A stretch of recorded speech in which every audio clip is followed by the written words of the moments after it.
માતૃભૂમિનું આજ રહસ્ય છે. બલિદાનીઓના કંઈ લેખા નથી. માં ભારતનું આજે સ્વતંત્ર પર્વ છે. નમસ્તે. આજના 78મા પ્રજાસત્તાક પર્વ નિમિત્તે ઉપસ્થિત મંચસ્થ મહેમાનો, આદરણીય ગુરુજી તથા ભાવિ ભારતના વિદ્યાર્થી એવા ભાઈ બહેનોને મારા રાઠોડ ડિમ્પલ રાજેશભાઈના સત્સદ વંદન. कुछ नशा तिरंगे की आन का है, कुछ नशा मातृभूमि की शान का है. हम लहराएंगे हर जगह, हम लहराएंगे हर जगह ए तिरंगा, ए नशा हिंदुस्तान के सम्मान का है. જેને દેશ પ્રેમનો નશો ચડે ને તેને બીજા કોઈ પણ નશાની જરૂર હોતી નથી.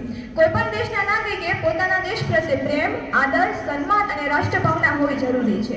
ડોક્ટર બાબા સાહેબ આંબેડકર પણ કહે છે કે આપણે સૌથી પહેલા એક ભારતીય છીએ. 15મી ઓગસ્ટ 1947ના રોજ આપણો ભારત દેશ બ્રિટિશ શાસનમાંથી આઝાદ થયો હતો. આપણી આ આઝાદી ખૂબ જ મહામૂલી છે, જેની આપણે ખૂબ જ વધારે પડતી એવી કિંમત ચૂકવી છે. ભારતને આઝાદ કરાવનાર મહાત્મા ગાંધી, સરદાર વલ્લભભાઈ પટેલ, પંડિત જવાહરલાલ નહેરુ તેમજ અનેક વીર ભક્તોની રાષ્ટ્રભક્તિ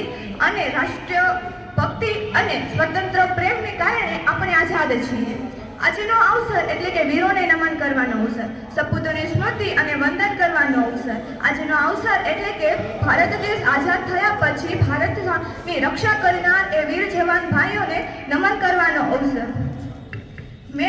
मैं हरदम भारतवर्ष का अमित सम्मान करती हूँ, मैं यहाँ की माटी का ही गुणगान करती हूँ.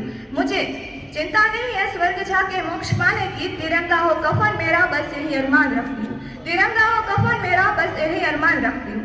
તો હવે વાત આવી આપણી કે આપણે આપણા દેશ માટે શું કરી શકીએ છીએ. તો ભારતના સંતાન તરીકે સૌપ્રથમ તો આપણે આપણા દેશની રાષ્ટ્રીય સંપત્તિને નુકસાન ન પહોંચાડવું જોઈએ. અન્ન અને જળનો બગાડ ન કરવો, વીજળીનો બચાવ કરવો તેમજ સ્વચ્છતા જાળવવી એ તો એક રાષ્ટ્રભક્તિ જ છે ને. જો ભારતને ઊંચાઈ ઉપર લઈ જવી હોય તો સૌપ્રથમ આપણે શિક્ષણ મેળવવું જોઈએ. ડોક્ટર બાબા સાહેબ આંબેડકર પણ કહે છે કે ભારતના લોકો શિક્ષિત બનો, સંગઠિત બનો અને સંઘર્ષ કરો. સ્વામી વિવેકાનંદજી પણ માનતા હતા કે જો દેશના લોકોને ઊંચાઈ પર લઈ જવા હોય તો સૌપ્રથમ શિક્ષણ પ્રાપ્ત કરવું જોઈએ. 20મી સદી એટલે કે